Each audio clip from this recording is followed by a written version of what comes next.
कांग्रेस ने अब शशि थरूर को अपनी पार्टी का नेता मानने से इनकार कर दिया। कांग्रेस के वरिष्ठ नेता के मुरलीधरन ने शशि थरूर पर हमला बोलते हुए कहा कि थरूर अब हमारे नेता नहीं रहे। इस आत्मघाती घोषणा से साफ है कांग्रेस की आंतरिक राजनीति अब घर का बेदी लंका ढाई की स्टेज पर पहुंच चुकी है। थरूर की गलती बस इतनी है कि उन्होंने राष्ट्रीय सुरक्षा के मुद्दों पर केंद्र सरकार के रुख की सराहना की, और ये तो कांग्रेस में सबसे बड़ा पाप है, क्योंकि कांग्रेस में पार्टी पहले देश बाद में का नियम चलता है। अगर आप देश हित में बयान देंगे तो आपको शक की निगाह से देखा जाएगा और पार्टी से निकालने की प्रक्रिया भी शुरू कर दी जाएगी। मुरलीधरन का बयान तो जैसे एक स्क्रिप्टेड ड्रामा की तरह था। जब तक थरूर अपने विचार नहीं बदलते उन्हें किसी पार्टी कार्यक्रम में नहीं बुलाया जाएगा। यानी कांग्रेस में विचारधारा से ज्यादा विचार बदलने की कला जरूरी है। वफादारी अब विचारों की नहीं, गुटों की होनी चाहिए। शशि थरूर जो अपने विद्वान व्यक्तित्व, वैश्विक दृष्टिकोण और स्वतंत्र सोच के लिए जाने जाते हैं, कांग्रेस पार्टी में अब बोझ बनते जा रहे हैं।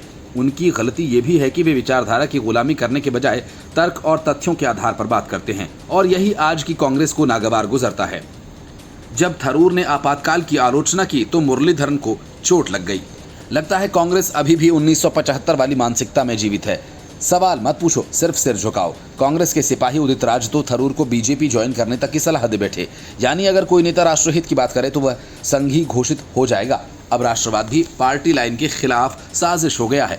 असल में ये पूरा विवाद किसी विचार को लेकर नहीं है, ये कांग्रेस की उस पुरानी बीमारी का हिस्सा है जिसे गुटबाजी कहते हैं। मुरलीधरन को दिक्कत थरूर की लोकप्रियता से है। एक सर्वे में जब थरूर को केरल का सबसे पसंदीदा मुख्यमंत्री उम्मीदवार बनाया गया तो पार्टी के अंदर हड़कंप मच गया, जैसे किसी ने उनके गुट की थाली से रोटी छीन ली हो। अब सवाल यह है कि अगर जनता थरूर को पसंद करती है तो क्या कांग्रेस को अपने भीतर लोकतंत्र लाने का प्रयास नहीं करना चाहिए? थरूर ने अपनी स्थिति साफ की कि देश पहले है, पार्टी बाद में।